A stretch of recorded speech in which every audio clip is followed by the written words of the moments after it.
ವಿಶಿಷ್ಟವಾದಂಥ ಒಂದು ಸಬ್ಜೆಕ್ಟ್ ಮೇಲೆ ಅವರು ಈ ಒಂದು ಚಿತ್ರವನ್ನು ಅವರು ನಿರ್ಮಾಣ ಮಾಡಿದ್ದಾರೆ. ಬಹಳ ಚೆನ್ನಾಗಿ ಮತ್ತು ಬಹಳ ಅರ್ಥ ಇರುವಂಥ ಫಿಲಮು.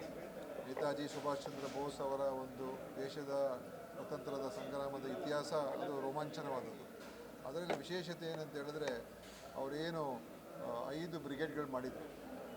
ಗಾಂಧಿ ಬ್ರಿಗೇಡು, ನೆಹರು ಬ್ರಿಗೇಡು, ಸುಭಾಷ್ ಬ್ರಿಗೇಡು, ಆಜಾದ್ ಬ್ರಿಗೇಡ್ ಅಂತ. ಆದರೆ ಅದಕ್ಕಿಂತ ಎಲ್ಲ ಪ್ರತ್ಯೇಕವಾಗಿ ಇನ್ನೊಂದು ಬ್ರಿಗೇಡ್ ಯಾವ್ದು ಮಾಡಿದ್ರು ಅಂತ ಹೇಳಿದ್ರೆ ಈ ಮಹಿಳೆಯರ ಝಾನ್ಸಿ ಬ್ರಿಗೇಡ್ ಅಂತ ಮಾಡಿದರು.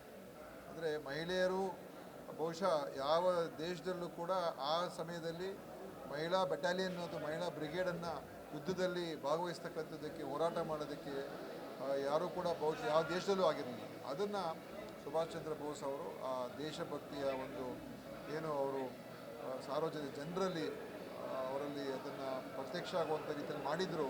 ಆ ಪ್ರೇರಣೆಯಿಂದ ಅಷ್ಟೊಂದು ಸಾವಿರಾರು ಸಂಖ್ಯೆಯಲ್ಲಿ ಮಹಿಳೆಯರು ಈ ದೇಶಕ್ಕೆ ಆಜಾದಿ ಸಿಗಬೇಕು, ಸ್ವಾತಂತ್ರ್ಯ ಸಿಗಬೇಕು ಅಂತ ಅನೇಕ ಕಷ್ಟಗಳ ಮಧ್ಯೆ ಆ ಮಹಿಳೆಯರು ತ್ಯಾಗ ಮಾಡಿದ್ರು, ಬಲಿದಾನ ನೀಡಿದರು ಮತ್ತು ಹೋರಾಟವನ್ನು ಮಾಡಿದ್ರು.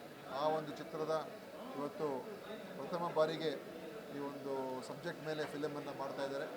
ಇದು ಎಲ್ಲರೂ ಕೂಡ ಬಂದು ನೋಡಬೇಕು. ರೂಪಾಯಿಯವರಿಗೆ ನನ್ನ ವಿಶೇಷವಾದ ಅಭಿನಂದನೆ. ನಿಜವಾಗಲೂ ದೊಡ್ಡ ಒಂದು ಸಾಹಸದ ಕೆಲಸ ಮಾಡಿದ್ದಾರೆ. ಇದು ಸಾರ್ವಜನಿಕರು ಬಂದು ನೋಡಿ ಆನಂದ ಪಡಬೇಕು ಮತ್ತು ನಾವೆಲ್ಲರೂ ಕೂಡ ಏನು ದೇಶಕ್ಕೋಸ್ಕರ ಮಾಡ್ಬೋದು ಅಂತ ನಮ್ಮಲ್ಲಿ ಅದೊಂದು ರೀತಿ ಜಾಗೃತಿಯನ್ನು ಮೂಡಿಸುತ್ತೆ ಅಂತ ಕೂಡ ಈ ಸಂದರ್ಭದಲ್ಲಿ ಹೇಳಕ್ಕೆ ಬಯಸ್ತೀನಿ.